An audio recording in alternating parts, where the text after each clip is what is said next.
church on your right is Holman's Church.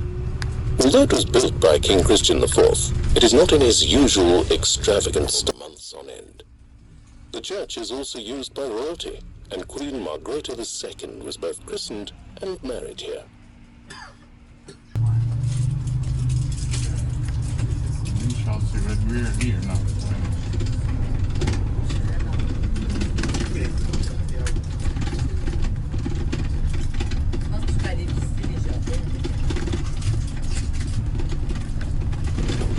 We are now approaching the canal boat station.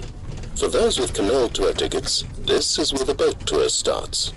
If you do not yet have tickets for the boats, but would like to explore Copenhagen from the waterside too, you still have the opportunity to join. Just ask our staff. Now, sit back, relax, and enjoy your sightseeing experience with us.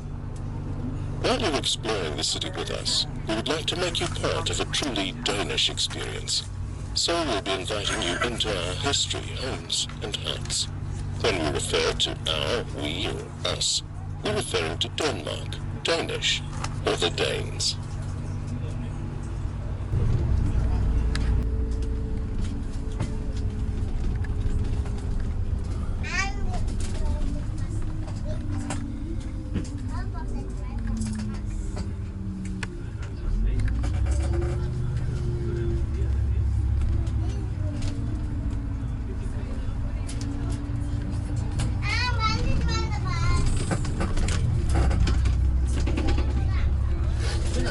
I have lost my sense of orientation. I know. It's kind of weird. It just don't have.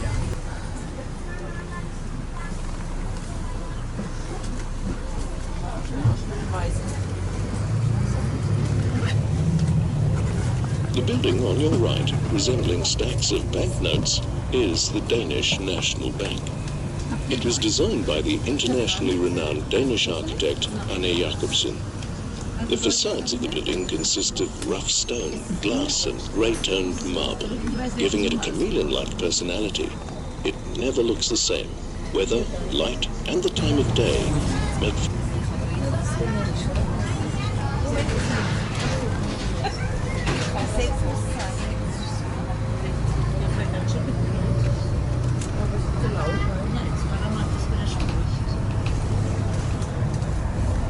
Soon we will be arriving at Nyhavn. Although the name means New Harbour, it is 350 years old. Here you can experience Copenhagen in a nutshell. Enjoy a bit of history as you stroll down the quaint wharf with the rows of multicolored houses.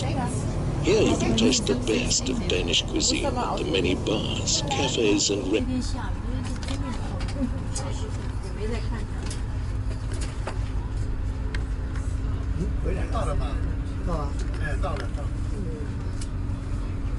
But this looks good too. This is the next one. This is it.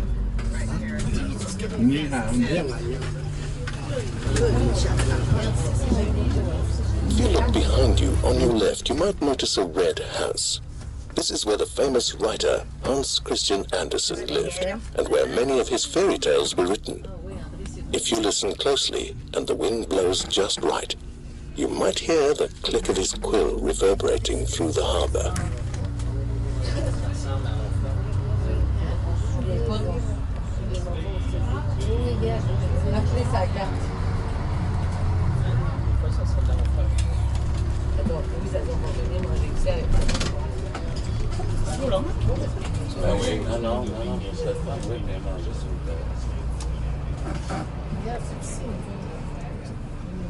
You might have noticed that our flag, the Dannebrog, is virtually everywhere. The reason is simple. We love our flag. Many buildings and gardens have flagpoles, and it is tradition to place little paper flags on birthday cakes. You really get a sense of our pride on national holidays and royal celebrations when our city is engulfed by a red and white wave.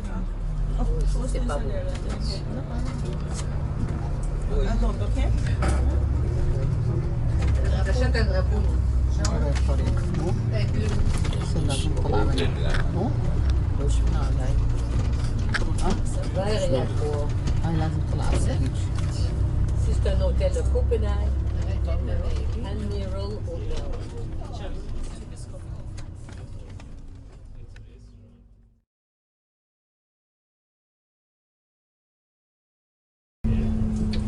Il y a beau bateau là avec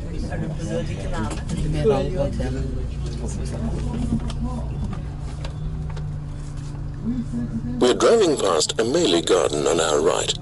At the next intersection, take a quick look to your right.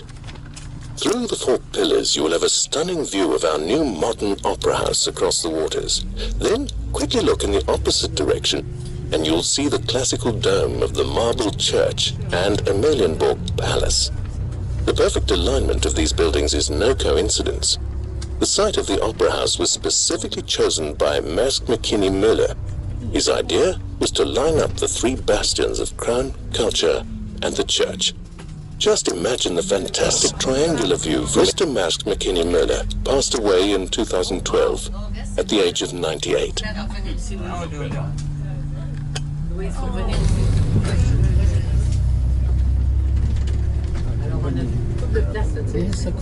Napoleonic Wars.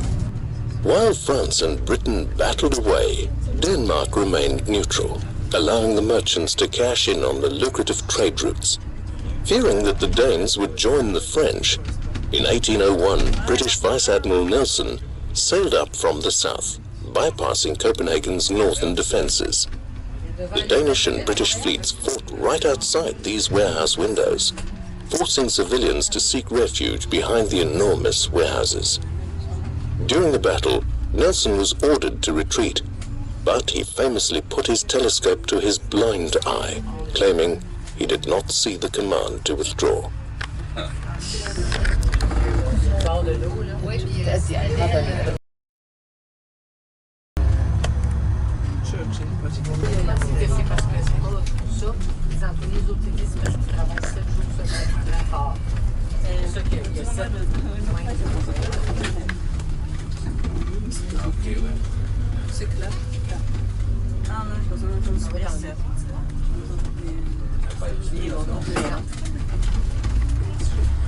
They work 7 days a week.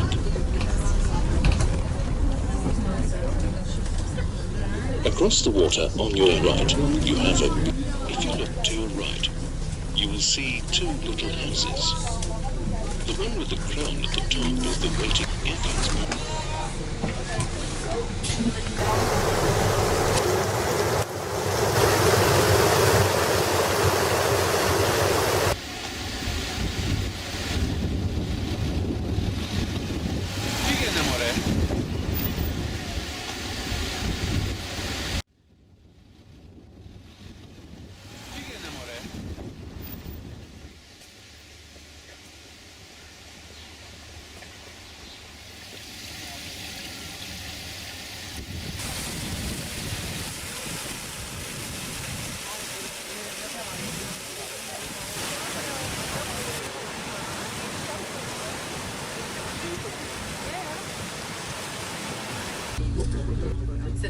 The park on your right is Churchill Park.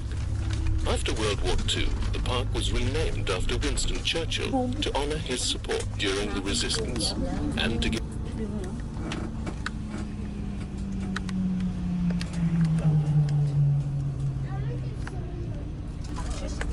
Det var så rart å se hvordan er det?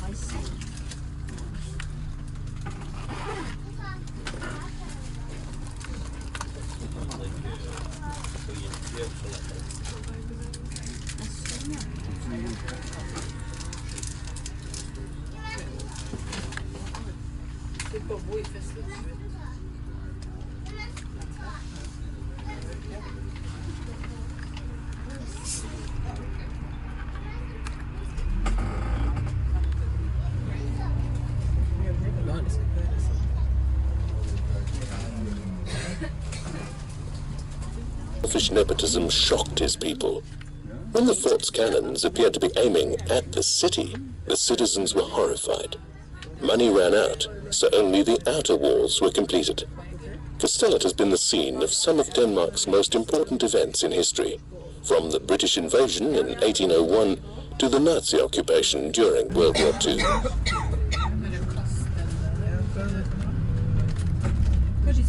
Lunsjen så går jeg ofte. Så det er bagen. Nede så stor vask. Ja.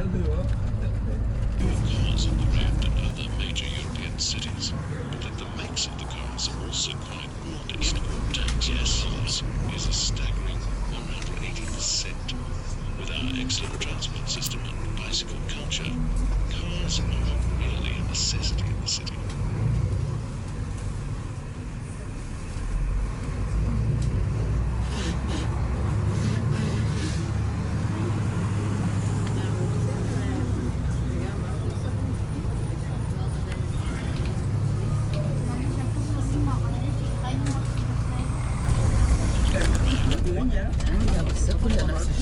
On your right, built in 1911 in the shadow of Kastellet, is the Swedish church.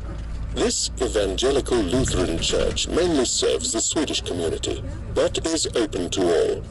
It might seem strange that Denmark's historical enemy is so close to the spot where our king was prepared to sacrifice his city to protect his family from a Swedish attack. Today it is more symbolic of just how close the Nordic countries are in shared political, cultural and economic goals, ideals and beliefs.